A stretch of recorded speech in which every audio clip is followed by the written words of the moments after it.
আসসালামু আলাইকুম। আজকে আসছি বাবুই পাখির খোঁজে। ওই দূরের ওই বাগানটাতে ছবি তুলতে এসে বাবুই পাখির বাসা দেখছিলাম। বিলের মাঝখানে এই বাগানটা। এখানে চারিদিকে যখন ধান লাগানো থাকে তখন দূর থেকে এই বাগানটা দেখতে আরও সুন্দর লাগে। সেইটা নেই বাবুই পাখির খোঁজে চলে আসছি আজ এখানে। বেশ কয়েকবার ছবি তোলার উদ্দেশ্যে এখানে আসা হয় আমার। ধানের সময় বেশ কিছু মুনিয়া পাখিরও দেখা পাওয়া যায় এখানে। এখানে এসে বাবুই পাখির বাসা দেখতে পেয়েছিলাম, কিন্তু বাবুই পাখির দেখা পাইনি।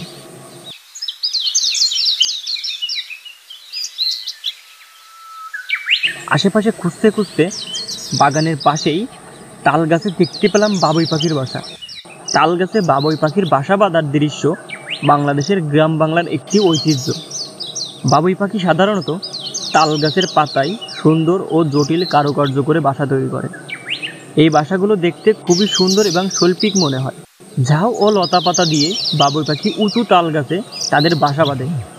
এ বাসা দেখতে যেমন আকর্ষণীয় লাগে, ঠিক তেমনই অনেক মজবুত হয়। সহজে ঝড় বৃষ্টিতে তাদের বাসা ছিঁড়ে নিচে পড়ে না।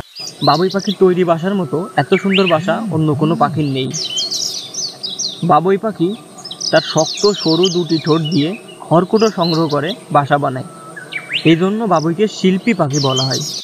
খুব সুন্দর বাসা বনে এরা, এজন্য এদেরকে তাঁতি পাখিও বলা হয়। বাবুই পাখির বাসা বানানোর প্রক্রিয়া খুবই জটিল এবং সময় সাপেক্ষ। তারা উল্টোমুখী একটি কাপের মতো বাসা তৈরি করে, যা তাদের সুরক্ষা এবং প্রজননের জন্য খুবই গুরুত্বপূর্ণ। বাবুই পাখির বাসা তাদের জীবনযাত্রার একটি গুরুত্বপূর্ণ অংশ।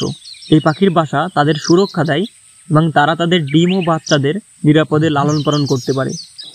বাংলাদেশে বাংলা ও দাগি বাবুইয়ের প্রজাতি বিলুপ্তির পথে, তবে দেশি বাবুই এখনও দেশের সব গ্রামে তাল গাছ, নারকেল গাছ, খেজুর গাছের দল বেঁধে বাসা বনে।